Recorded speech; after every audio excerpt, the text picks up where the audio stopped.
दिल्ली की सुबह ठंडी की और हमारे बीच में एक बहुत ही जाने माने ब्यूरोक्रेट जिनको भारतीय प्रशासनिक सेवा का एक लंबा अनुभव है, हम सब उनको जानते हैं। उनका एक छोटा सा परिचय अभी हमारे मित्र ने दिया है। हम सब के बीच में वीवीआर सुब्रमण्यम जी हैं। मैं आपका सर रामभाऊ महाल की प्रबोधनी की तरफ से आपका हृदय से स्वागत करता हूं कि आपने अपना बहुमूल्य समय दिया और सुशासन महोत्सव कार्यक्रम में आप आए। हम सब जानते हैं कि सुब्रमण्यम जी का जो एक प्रशासनिक अनुभव रहा है, उनमें से कई ऐसे अनुभव हैं जिनको शायद आपने पढ़ा होगा, सुना होगा। जिनमें से एक प्रमुख मैं आप सबके बीच में उनसे मैं अपने सवाल पूछूं उससे पहले मैं बताना चाहूँगा कि आपकी जो निर्णय डिसीजन मेकर की जो भूमिका रही है, उनमें से एक प्रमुख भूमिका जम्मू कश्मीर में जब आप मुख्य सचिव रहे और आपके समय में धारा 370 हटाई गई और आप सब ने देखा कि बहुत ही सक्सेसफुली जम्मू कश्मीर पीसफुली रहा और सारे लोगों का उनके साथ जनमत रहा। ऐसे कुशल नेतृत्वकर्ता आज हमारे बीच में हैं और सबसे गर्व की बात है सर मेरे लिए, मैं as a field practitioner, development practitioners इस चीज़ को जब देखता हूं कि नीति निर्धारण पॉलिसी मेकिंग में एक important role play NITI Aayog आज कर रहा है। लेकिन सुशासन महोत्सव के इस जो हमारा आयोजन है और जो यहाँ पर लोग हैं, उनके मन में एक विषय एक बहुत दिनों से है जो मैं चाहूँगा कि आपसे वहीं से मैं शुरुआत करूँ। 10 साल पहले योजना आयोग था और अभी भी कई राज्यों में इस तरह से प्लानिंग कमीशन है जो कि काफ़ी लोग उसको जानते हैं।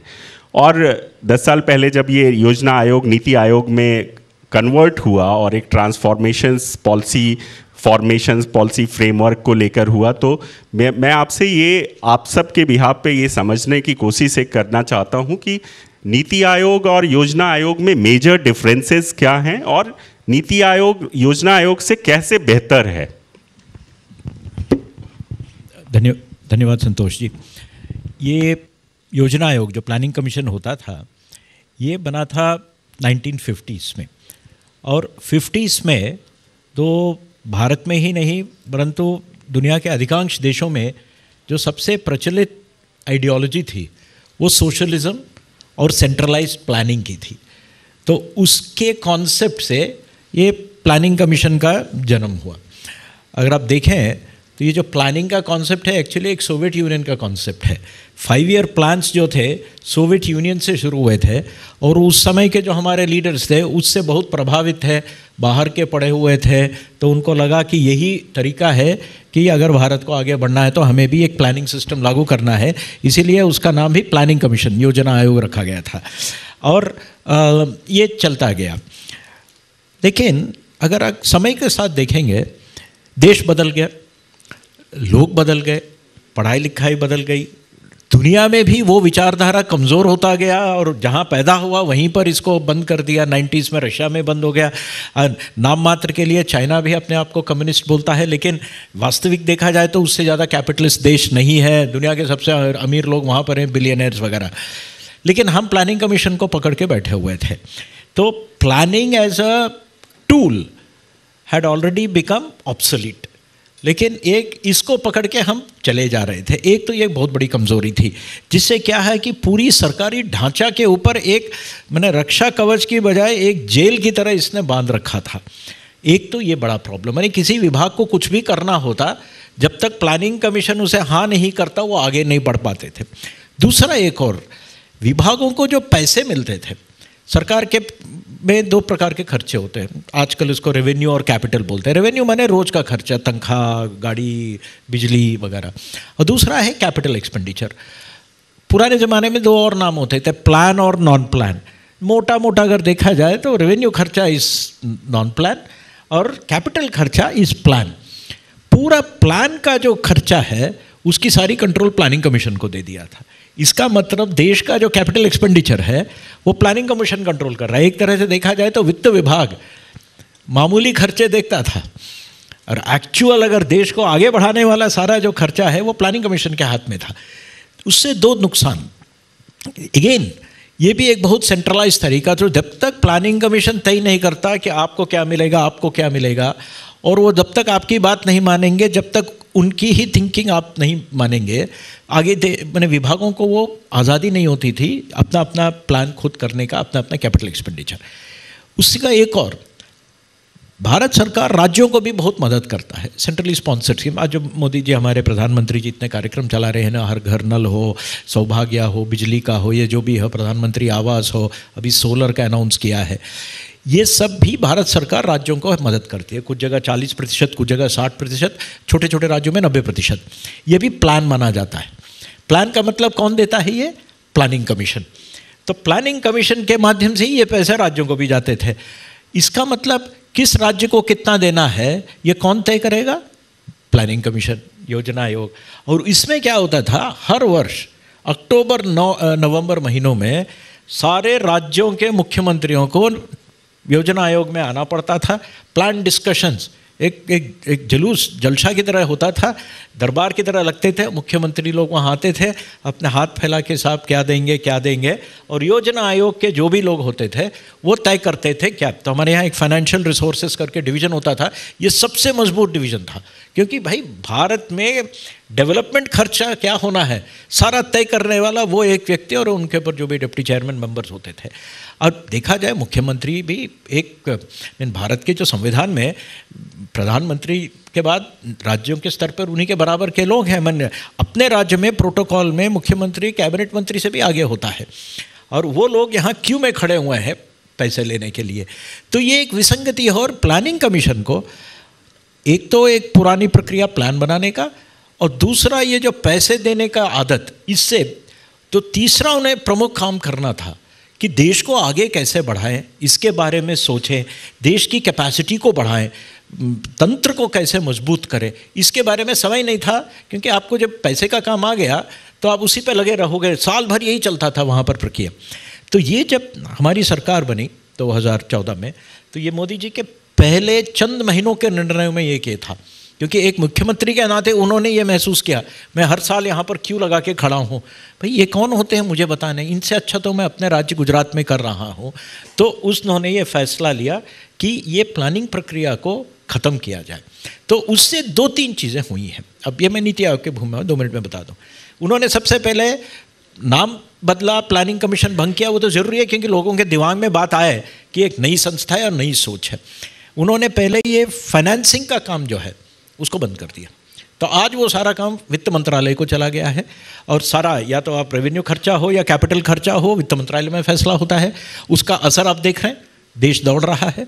अब साल में इस साल रेलवेज़ को 2 लाख, पिछले साल 2,40,000 करोड़, रोड्स को 2 लाख, दोनों विभागों को मिला के 5 लाख करोड़, इस साल दोनों विभागों को मिला के 5.5 लाख करोड़। उनको आज़ादी मिल गई, अलग अलग तरीके से अपना कैपिटल ख़त्म हो गया। डिपेंडेंट ही नहीं, मुझे कैसे काम करना है आप बताओगे, और आपकी बात नहीं मानूंगा तो आपको नहीं मिलेगा। तो इतनी सेंट्रलाइज्ड हो गई थी। तो एक लचीलीपन लिया इस सिस्टम में, ये बहुत महत्वपूर्ण। और लास्ट फिर नीति क्या करेगा? अगर ये पैसे का काम निकाल दिया और आपने ये निकाल दिया तो रोज़ का दरबार जो लगता था वो ख़त्म हो गया। एक तरह देख तो लोग बहुत निरुत्साही हो गए इसके अंदर।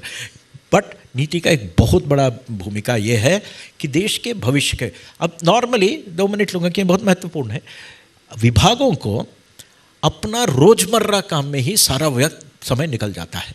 उनको सुबह से शाम तक कहीं आग लगी हुई है, कहीं कुछ करना है, पैसे रिलीज करना है, हाँ। और दूसरा, वित्त विभाग को 1 या 2 साल से आगे सोचने का टाइम नहीं होता। अब आप बजट खोलिए, इस साल का प्रोजेक्शन, पिछले साल का, बस 1 ही साल का होता है आगे। कौन है देश में जो 5 साल, 10 साल, 15 साल, 25 साल आगे सोच सकता है? एक नीति आयोग। सो perspective planning, visioning, scenario planning, ये काम नीति आयोग का है। ये नंबर 1। नंबर 2, एक बड़ा मुद्दा है, इतिहास के सारे प्रॉब्लम्स हम लगभग समाप्त कर चुके हैं। तो भविष्य के क्या प्रॉब्लम्स हैं, इसको कौन आइडेंटिफाई करेगा? उसको समाधान के लिए हमें क्या तंत्र होना चाहिए, हमारे पास क्या कैपेबिलिटीज़ होनी चाहिए, ये कौन आइडेंटिफाई करके सिस्टम में ले आएगा? ये काम नीति का है, और हम लोग उसी पे हैं। अच्छा, आपने ये जो बात कही वो बहुत इम्पॉर्टेंट है कि हम जब इम्प्लीमेंटेशन काम करते हैं तो फील्ड के चैलेंजेस में हम इतने इन्वॉल्व हो जाते हैं कि फ्यूचर पॉइंट ऑफ व्यू से उसके क्या सॉल्यूशंस होंगे वो कभी हम देख नहीं पाते हैं। आपने, क्योंकि एक लंबा समय एज अ इम्प्लीमेंटर भी आप जब भारतीय प्रशासनिक सेवा में थे तो आपने बहुत सारी सेवा स्कीम्स प्रोजेक्ट्स को इम्प्लीमेंट करने में एक लंबा समय आपका गया, और अब आप as a policy maker NITI Aayog को हेड कर रहे हैं। और जैसे कि वर्तमान में मोदी सरकार का जो सबसे बड़ा फोकस है वो है मिनिमम गवर्नमेंट और मैक्सिमम गवर्नेंस पे, तो ये जो मिनिमम गवर्नमेंट और मैक्सिमम गवर्नेंस है इसको लेके नीति आयोग की क्या भूमिका है, और सरकार के जो स्कीम्स हैं प्रोजेक्ट्स हैं उनको आगे ले जाने में किस तरह का रोल प्ले कर रहे हैं? देखिए जी, स्कीम्स और प्रोजेक्ट्स में सारे उत्तर देता हूँ। नीति आयोग कोई भी, प्रधानमंत्री जी का एक और वाक्य है जो बार बार बोलते हैं, होल ऑफ गवर्नमेंट अप्रोच। ये पॉलिटिकल पार्टी को इसे लागू करना आसान होता है क्योंकि एक ही पार्टी होती है। सरकार जो है ना विभागों में विभाजित है, तो ये विभाजित विभागों को साथ में लाना होल ऑफ गवर्नमेंट बहुत ही मुश्किल काम है। दूसरा, कोई भी योजना अगर आपको लागू करना हो ना, एक विभाग से अकेला काम नहीं होता है। मैं उदाहरण दूंगा, अभी प्रधानमंत्री ने विश्वकर्मा योजना लागू किया, और विश्वकर्मा योजना में एमएसएमई विभाग लगा है, आइडेंटिफाई करना है वगैरह। उनकी स्किलिंग का काम स्किल डिपार्टमेंट करेगा, उनको लोन मिलना है तो लोन बैंक वाला देगा। माने 6-7 विभाग साथ मिल के इम्प्लीमेंट करेंगे तभी वो योजना दौड़ेगी। अब इस प्रोग्राम को डिज़ाइन करना, इन सबको साथ बिठा के एक मत पे लाना, ये जैसे नीति का काम है। सो पीएम विश्वकर्मा योजना हो, पीएम जनमन जो अभी ट्राइबल्स के लिए, प्रिमिटिव ट्राइबल्स, पटली वर्नेबल ट्राइबल ग्रुप्स के लिए किया है प्रधानमंत्री जी ने, वो 20-25 हज़ार करोड़, वो एक विभाग का नहीं है, 7-8 विभागों का है। पेयजल का, सड़क का, बिजली का, हेल्थ का, ये सबको इकट्ठा करके वो हम लोगों को बैठ के 8 विभागों को मिला के सब लाइन में आओ, क्योंकि सबको थोड़ा थोड़ा कुछ बदलना पड़ता है एक नया योजना शुरू करने के लिए। सो ये इंटीग्रेटिव काम के लिए ये नीति आयोग की ताकत है।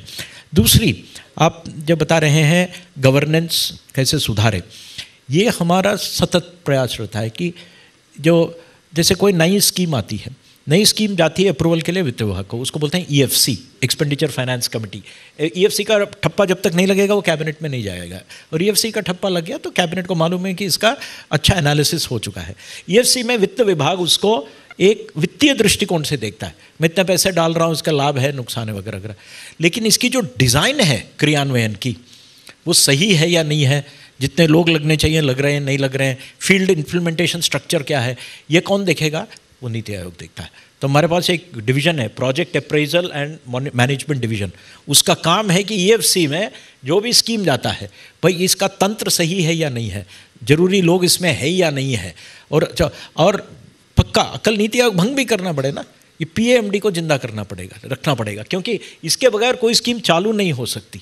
जैसे एक मैनेजमेंट कंपनी में किसी को आइडिया आता है, आप इनोवेटर हो, आपने सोचा एक नया कलम डिज़ाइन करता हूँ, बढ़िया हो गया, आपने इन्वेंट तो कर दिया, आप लैब में कर लिए, इसको फैक्ट्री में मैन्युफैक्चर करके दुकान तक लाने में कुछ और सिस्टम लगता है, प्रोसेस, वो प्रोसेस देखना नीति का काम है। तो मेरा जो प्रोजेक्ट अप्रेजल और मैनेजमेंट डिवीज़न है, इट इज़ मैंने लगभग वीटो है उनका। तो एक तरह से हम कहें कि चेक एंड बैलेंसेस जो है, मॉनिटरिंग है, उसका प्रॉपर इम्प्लीमेंटेशन है, वो हम नीति के माध्यम से इम्प्लीमेंट करते हैं। एक बहुत ही सुना सा एक नाम कहेंगे है कि लैब टू लैंड हम सब जानते हैं, और उसको लेके काफ़ी चर्चाएं भी होती हैं। बहुत सारे ऐसे प्रयोग, इनोवेशंस होते हैं जो नीचे तक जाते हैं, लेकिन ऐसा ही एक कॉन्सेप्ट जिसको स्पेशली माननीय प्रधानमंत्री जी ने उसको बहुत प्रमोट किया है, और रिसेंटली हम लोगों ने G20 में भी देखा, लैंड टू लैब भी अभी कॉन्सेप्ट काफ़ी फेमस है, और उसको लेके बहुत सारे काम हो रहे हैं। क्योंकि भारत में जो इंडिजिनस प्रैक्टिसेस हैं, इनोवेशंस हैं, ट्रेडिशनल नॉलेज है, उसका कंपाइलेशन, डॉक्यूमेंटेशन, अभी हमारे बीच में जैसे इको गोवर्धन विलेज से हैं, इनके कई सारी प्रैक्टिसेस, ऐसे भारत में नंबर ऑफ बेस्ट प्रैक्टिसेस हैं जो ट्रेडिशनल प्रैक्टिसेस हैं, जिनको हम लाके एक स्ट्रक्चर दे सकते हैं। तो क्या नीति आयोग भी पॉलिसी फ्रेमवर्क में इस तरह के लैंड टू लैब कॉन्सेप्ट को भी प्रमोट कर रहा है? ये शब्द शायद प्रयोग न हो, लेकिन ये हमारा एक विंग है, ये माननीय प्रधानमंत्री जी ने शुरू की थी, अटल इनोवेशन मिशन। ना अटल इनोवेशन मिशन, इनोवेशन माने ये शब्द का जो अर्थ है ये आप कई तरह से ले सकते हैं। लोग सोचते हैं इनोवेशन हाईटेक चीज़ है। इनोवेशन हाईटेक हो सकता है, मीडियम टेक हो सकता है, लो टेक हो सकता है, पारंपरिक हो सकता है, सांस्कृतिक हो सकता है, सब कुछ इनोवेशन में आ जाता है।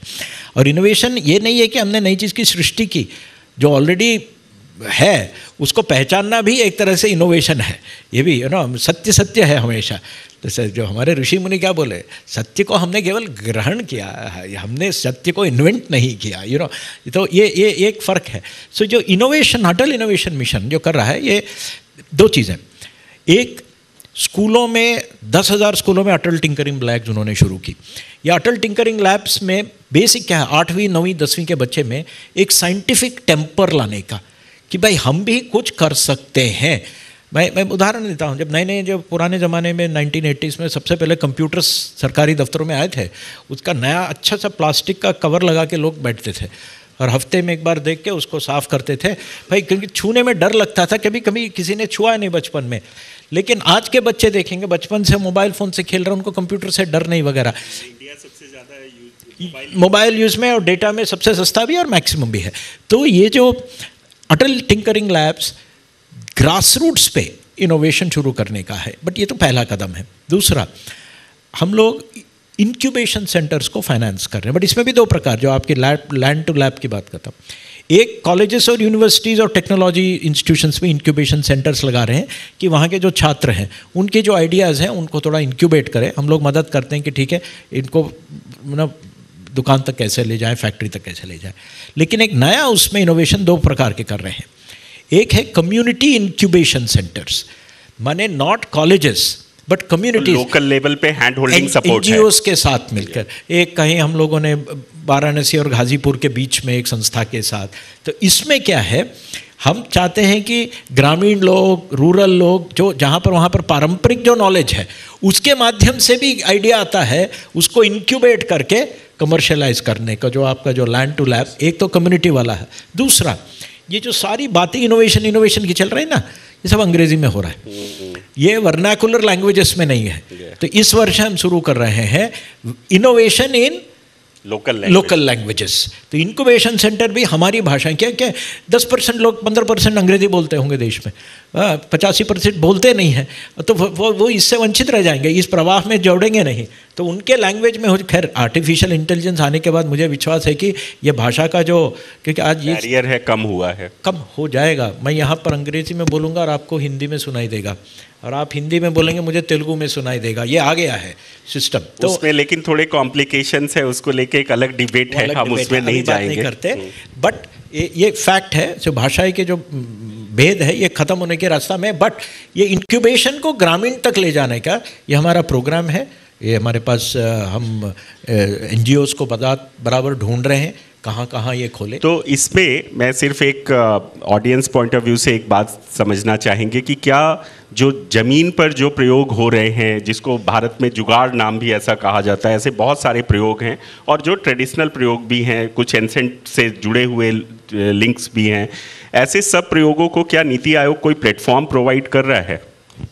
अटल ही हमारा प्लेटफॉर्म है, और वहाँ पर इन चीज़ों को कोलेक्ट किया जाता है। हर स्टेट लेवल पे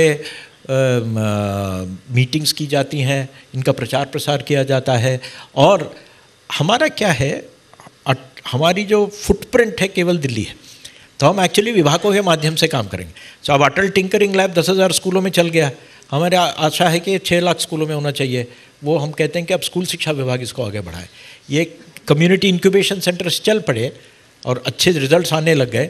हम फिर चाहेंगे कि राज्य और अन्य विभाग अपनी ओर से शुरू कराएं। हमारा आइडिया है कि हम भी एक इनोवेटर हैं कॉन्सेप्ट को। लेकिन हमने इसके लिए क्या कोई टारगेट सेट किया है वहाँ पे, या उनको डिपार्टमेंट्स को इसके लिए हम कुछ प्रमोट करते हैं कि इस तरह के लोकल रिसर्चर्स को जो फाइंडिंग्स हैं उनको हम यहाँ तक पहुँचाने में कुछ रोल प्ले कर सके? इस साल के बजट में उसका प्रावधान है, और विश्वास है कि ये 24-25 के अंत तक आपको रिजल्ट्स दिखने लगेंगे और चारों तरफ में। एक थोड़ा अलग हट के मैं सवाल पूछना चाहूँगा। शायद ये लोग आपको बहुत सारी जगह पे सुने होंगे, देखे होंगे, आज भी इन्होंने नीति आयोग का और इसके से जुड़े सवाल सुन रहे हैं। सबके मन में एक सवाल होता है कि पॉलिसी बनाना तो बहुत आसान है, लेकिन पॉलिसी को इम्प्लीमेंट करना बहुत ही मुश्किल काम है। तो as a bureaucrat and as a policy maker आपको क्या क्या चैलेंजेस या चुनौतियां फेस करनी पड़ती हैं पॉलिसीज़ को ज़मीन पर ले जाने में?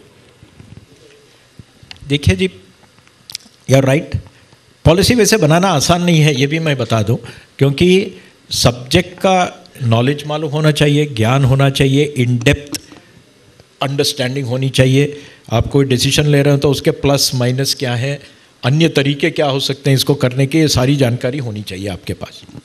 लेकिन आपने जो इम्प्लीमेंटेशन की बात कही, ये सबसे मुश्किल चीज़ है कई कारणों से। कैपेबिलिटीज़, आई मीन जो क्षमता चाहिए लोगों में किसी चीज़ को क्रियान्वित करने के लिए, उसके लिए पूरा तंत्र में कैपेबिलिटीज़ होने चाहिए। और कुछ जगहों पे आपको मिलेंगे, कुछ जगहों पे नहीं मिलेंगे। और अगर नहीं मिला, लीडर का काम होता है कि सबके कैपेबिलिटीज़ को ऊपर उठाएं, और उसके लिए आपको लोगों को प्रशिक्षित करना पड़ेगा, डेमोन्स्ट्रेट करना पड़ेगा। वो नया दौर में कहना था साथी हाथ बढ़ाना टाइप, आप जो चल नहीं पा रहा है उसको भी पकड़ के आगे खींचना चाहिए। कुछ समय में वो भी चलने लग जाएगा। डांट फटकार से काम नहीं होता है, बिकॉज उससे सिस्टम क्रिएट करना पड़ेगा पूरा। टू सब कुछ लीडरशिप के ऊपर डिपेंड करता है। फॉर मी, गवर्नमेंट में खास करके पॉलिसी मेकर्स में अगर उसको क्रियान्वित करना हो तो आपको हर स्तर पर लीडर्स की ज़रूरत है। और लीडरशिप को जितना नीचे आप भेजते जाएंगे, माने लोगों में लीडरशिप डेवलप करते जाएंगे नीचे स्तरों पर, उतना आपका इम्प्लीमेंटेशन सुधरेगा। मैं एक उदाहरण दूंगा, एस्पिरेशनल डिस्ट्रिक्ट प्रोग्राम सफल है क्योंकि लीडरशिप डीएम को दिया है, उनको डायरेक्टली बात करते हैं, उसमें ऊर्जा आता है। आप एस्पिरेशनल ब्लॉक प्रोग्राम बीडीओ को दिया है। अब पहले कौन सोचता है बीडीओ महीने में मीटिंग के लिए आता है और कुछ नहीं, बट एक बार आप आदमी में विश्वास करो, उसको टैलेंट दो, उसको सपोर्ट दो और उसको थोड़ा प्रशिक्षण दो, शायद उसको आता नहीं हो, वो अपने आप डिलीवर करने लगता है। ये बात सही है कि अगर हम नीचे पे ज़मीन में जो फील्ड फंक्शनरीज़ हैं, अगर उनको एम्पावर करते हैं तो बहुत सारे प्रोग्राम्स को डायरेक्ट नीचे ले जाने में बहुत मदद मिलती है। हम अमृत काल में हैं, प्रधानमंत्री जी कह रहे हैं, और हम सब इसको महसूस भी करते हैं। अमृत काल में नीति आयोग के प्रमुख कार्यक्रम क्या हैं, और माननीय प्रधानमंत्री जी का जो 2047 का विकसित भारत का जो एक लक्ष्य है, उसमें नीति आयोग की क्या मुख्य भूमिका है और किस तरह से वो कंट्रीब्यूट कर रहा है? दो चीज़ें, जो चीज़ें विभाग खुद करती हैं हम उसमें डायरेक्ट घुसते नहीं हैं। कहीं कोई नया दवाई इन्वेंट करना हो, मेडिकल डिपार्टमेंट है वो करेगा। लेकिन जो अंतर्विभागीय चीज़ें हैं, जो 3-4 विभागों के बीच के समन्वय की ज़रूरत है, वो हम समझते हैं कि हमारा रोल बहुत बड़ा है उसमें हम 3-4 चीज़ों पे काम कर रहे हैं। फॉर एग्ज़ाम्पल, माननीय वित्त मंत्री ने भी एक जगह विकसित वाइब्रेंट गुजरात में मैंने सुना, देश का जीडीपी 2047 में $30 ट्रिलियन होगा। यह आंकड़ा हम लोगों ने मॉडलिंग करके निकाली। लेकिन ये $30 ट्रिलियन कहाँ से आएंगे? बहुत कुछ शहरों से आएगा। हम लोग शहरों में केवल अर्बन प्लानिंग करते हैं, हम लोग शहरों में इकोनॉमिक प्लानिंग नहीं करते। बॉम्बे की इकॉनमी क्या है, इसको आगे कैसे ले जाए, बेंगलोर की इकॉनमी है कैसे आगे ले जाए, कलकत्ते की इकॉनमी कैसे आगे ले जाए। तो हम इकोनॉमिक प्लानिंग सिटीज़ की कर रहे हैं। 4 शहरों का हो चुका है, धीरे धीरे 20-25 शहरों का करेंगे। मुंबई, सूरत, वाराणसी, वाइजैक का कर चुके हैं और शून्य बाहर करेंगे इसको हमने बॉम्बे। दूसरा, एग्रीकल्चर।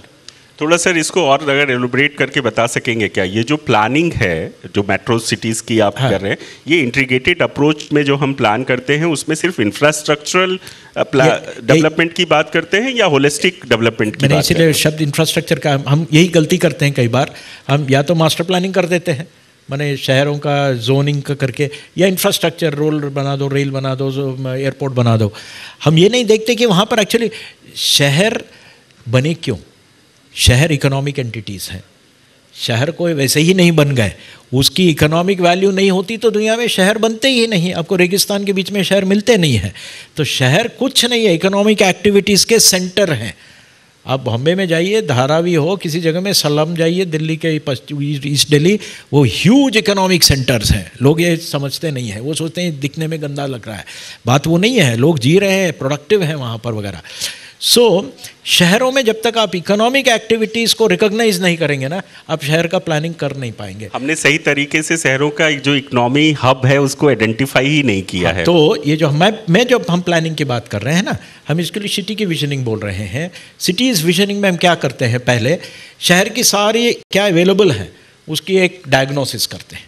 उसके बाद लोगों से बात करते हैं तुम्हारी एस्पिरेशंस क्या हो। कोई बॉम्बे में बोलेगा मुझे न्यूयॉर्क जैसा बनना है, कोई बोलेगा नहीं मेरे घर के 15 मिनट के आसपास सब कुछ होना चाहिए, स्कूल भी, डॉक्टर भी, दुकान भी वगैरह, अलग अलग लोग। फिर बड़े लोगों से, छोटे लोगों से, सबसे बात करी। उसके बाद सबसे मुश्किल बात आती है स्ट्रेंथ और वीकनेसेस की एनालिसिस। इस शहर में किस चीज़ों की क्षमता है उसकी एनालिसिस। उसके आधार पर 5-10 ग्रोथ ड्राइवर्स को आइडेंटिफाई करें और उन ग्रोथ ड्राइवर्स को कैसे हम 10 गुना 20 गुना बढ़ा सकते हैं। कोई नहीं सोचता, अब जैसे मुंबई है, मैं उदाहरण दे रहा हूँ, लोग सोचते हैं मुंबई में मैन्युफैक्चरिंग मर गया था, एक ज़माने में टेक्सटाइल सेंटर था, सब चले गए। लेकिन अगर बम्बई के MMR रीजन आप लेंगे, आप करीब 60 किलोमीटर के रेडियस में हाईटेक मैन्युफैक्चरिंग हो सकता है, जहाँ पर मैंने हाई वॉल्यूम नहीं बट हाईटेक मैन्युफैक्चरिंग बड़े शहरों में दुनिया में होता है। सो हर शहर की खूबियाँ देख के ये ड्राइवर्स को, अब जैसे हम बनारस का प्लान बना रहे हैं, बनारस प्रयाग, अगर ये दोनों शहरों को देखेंगे 120 किलोमीटर और आस में 7-8 जिलों का, कम से कम 10 वर्ल्ड क्लास एजुकेशनल इंस्टीट्यूशंस है, BHU है, इलाहाबाद यूनिवर्सिटी है, संस्कृत विद्यापीठ है, ये सब कुछ है वहाँ पर। It can become a huge educational hub. Education लगा तो साथ में इनोवेशन हो जाएगा, साथ में इंडस्ट्री होगा। एंड दूसरा जो एग्रीकल्चरल एरिया है, भारत का सबसे फर्टाइल एरिया है वो। So but there is no processing that. So what I mean is economic planning में आपको पूरे एरिया को लेकर साथ चलें, अर्बन रूरल डिवाइड भी नहीं देखना चाहिए, बिकॉज एक दूसरे पे निर्भर करता है। ये है तो इस प्रकार की एग्रीकल्चर ट्रांसफॉर्मेशन पे काम कर रहे हैं। और लास्टली ये भारत का जो विकसित भारत का रोड मैप, इस पे काम कर रहे हैं। कल माननीय प्रधानमंत्री जी इकोनॉमिक टाइम्स का किसी समिट में बोल रहे थे, तो बोला मेरा रोड मैप तैयार है। ये रोड मैप कौन बना रहा है? मैंने नीति आयोग विभागों के साथ मिलके, हम अकेले नहीं करते। हमारा शब्द है वी आर पार्टनर्स, स्टेट्स के साथ पार्टनर्स, मिनिस्ट्रीज के साथ पार्टनर्स। बहुत अच्छी बात कही आपने। ये बहुत इम्पॉर्टेंट है समझना कि नीति आयोग ना सिर्फ पॉलिसी फ्रेमवर्क में एक अहम भूमिका निभा रहा है, बल्कि उनके जो इम्प्लीमेंटेशंस है, प्रोसेस है, अगर हम किसी प्रोग्राम की सक्सेस देखते हैं तो उसमें एक नीति आयोग की एक महत्वपूर्ण भूमिका है जो पब्लिकली नहीं दिखती है, लेकिन उसका एक अहम रोल है, जैसा सुब्रमण्यम साहब ने हम सबको बताया। मैं सर समय को ध्यान में रखते हुए आपके 10 साल के लक्ष्य को, मुख्य लक्ष्य क्या है नीति आयोग के, और कौन कौन से मेजर प्रोग्राम स्कीम्स हम लाने वाले हैं, ऐसा अगर आप बताएंगे तो लोगों की जानकारी भी बढ़ेगी और उसमें आगे मिलकर काम करने का एक मनोभाव भी होगा। 2-3 चीज़ें। आज़ादी 1947 से लेकर आज तक हम बेसिक नेसेसिटीज़ को लोगों तक पहुंचाने में ही व्यस्त रहे। सड़क, बिजली, पानी, खाना, रोज़मर्रे की चीज़ें, ये इन चीज़ों पर ही सारा शासन तंत्र रहा है और वास्तविक है बहुत ही गरीब देश था वगैरह। अब जो पिछले 10 सालों में जो गति आया है, ये सैचुरेशन अप्रोच की वजह से अब हम ये सारे प्रॉब्लम्स को लगभग समाप्त करने जा रहे हैं या समाप्त कर चुके हैं। इस साल के अंत तक हर घर में पानी भी पहुंच जाएगा, बिजली सब जगह पहुंच गया है, सब जगह सड़क बन चुके हैं। तो मैं ये कहता हूँ problems of the last century are over. अब हमें challenges of the next century identify करना है। नेक्स्ट सेंचुरी के चैलेंजेस के लिए क्या प्रॉब्लम्स आ सकती हैं, हमारे स्ट्रेंथ्स क्या हैं, उसको कैसे लेवरेज करके भारत को दुनिया के अग्रणी देशों में कैसे ले जाएं, अग्रणी देशों में, ये हमें सोचना है। इसके लिए, और ये बड़ा इम्पोर्टेंट है, हमारा सबसे बड़ी ताकत हमारी आबादी है।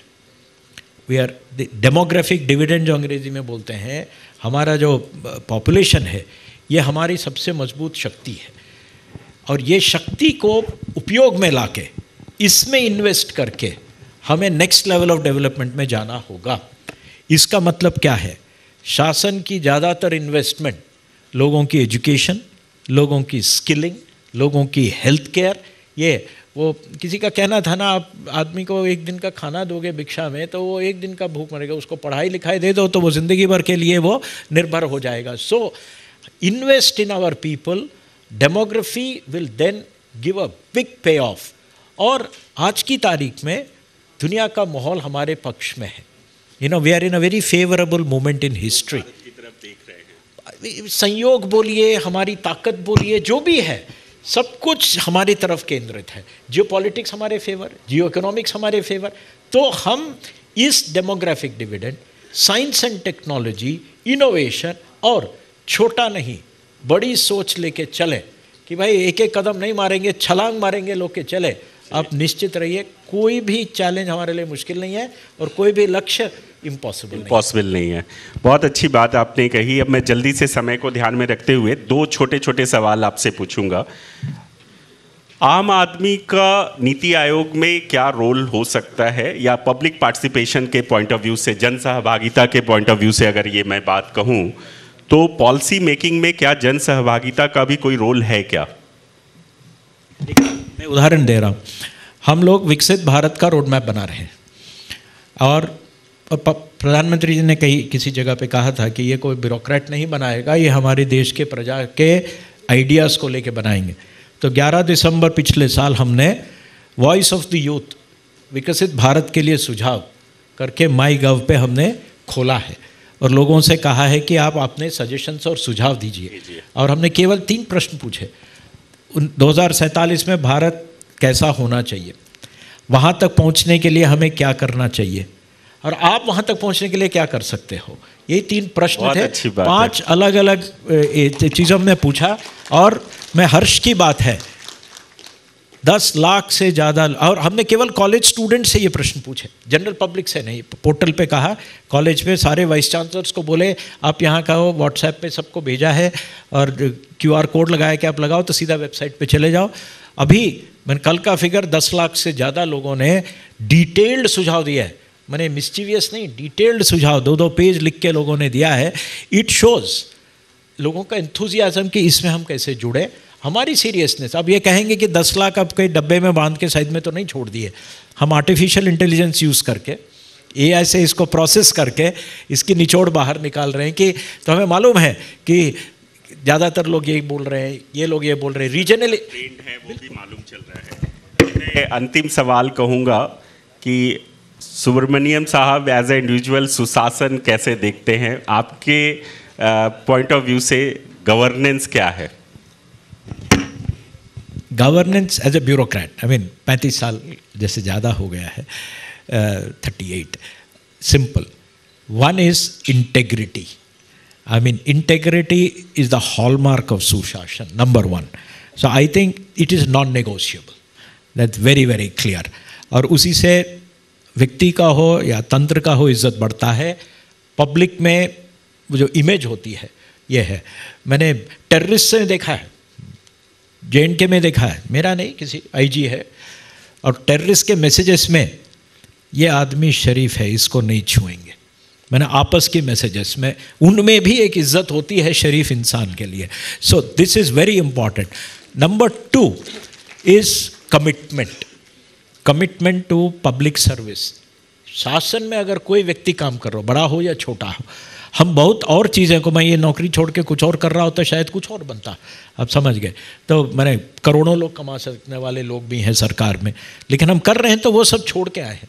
तो the only binding thing is public service. So keep public service in mind कि अब हर व्यक्ति के लिए हम काम कर रहे हैं। जो देखना है शासन हमें देख रही है। अंत में एक व्यक्ति जो होता है इतना ही खाता है, हर आदमी का पेट इतना ही होता है जितनी मुट्ठी है। This is the size of, और उससे ज़्यादा बाकी तो ये सब दिखावा है। So if you are focused on integrity, commitment, and third is competence. हमेशा एक जीवन यात्रा को एक लर्निंग मान के चलिए। जो भी उम्र हो गया हो मेरा, आज भी मुझे लगता है मैं किसी व्यक्ति से बात कर रहा हूँ तो कुछ सीख रहा हूँ, उसको मैं सिखा। हमारे प्रधानमंत्री जी का भी यही अप्रोच रहता है। इसी से आप सुशासन देश में ला सकते हैं। बहुत बहुत धन्यवाद। मैं चाहूँगा जोरदार तालियों से आपका स्वागत करें। आपने सर बहुत ही कम समय में नीति आयोग को जिस तरह से डिस्क्राइब किया है, इससे एक चीज़ तो स्पष्ट होती है कि नीति आयोग की नीयत जो है वो सुशासन से जुड़ी हुई है, और आपकी under your leadership NITI Aayog बहुत आगे जा रहा है, अच्छे से काम कर रहा है, लोगों के साथ मिलकर काम कर रहा है। इन सब के लिए हम सब की शुभकामनाएं भी आपके साथ हैं। आप कार्यक्रम में आए, अपना समय दिया, मैं रामबाहु मालगी प्रबोधिनी की तरफ से आपका पुनः आभार प्रकट करता हूँ। Thank you so much.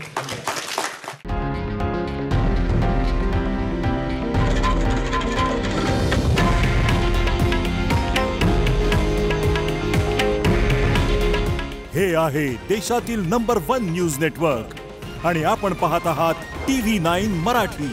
काळजी तुमची, हित महाराष्ट्राचं।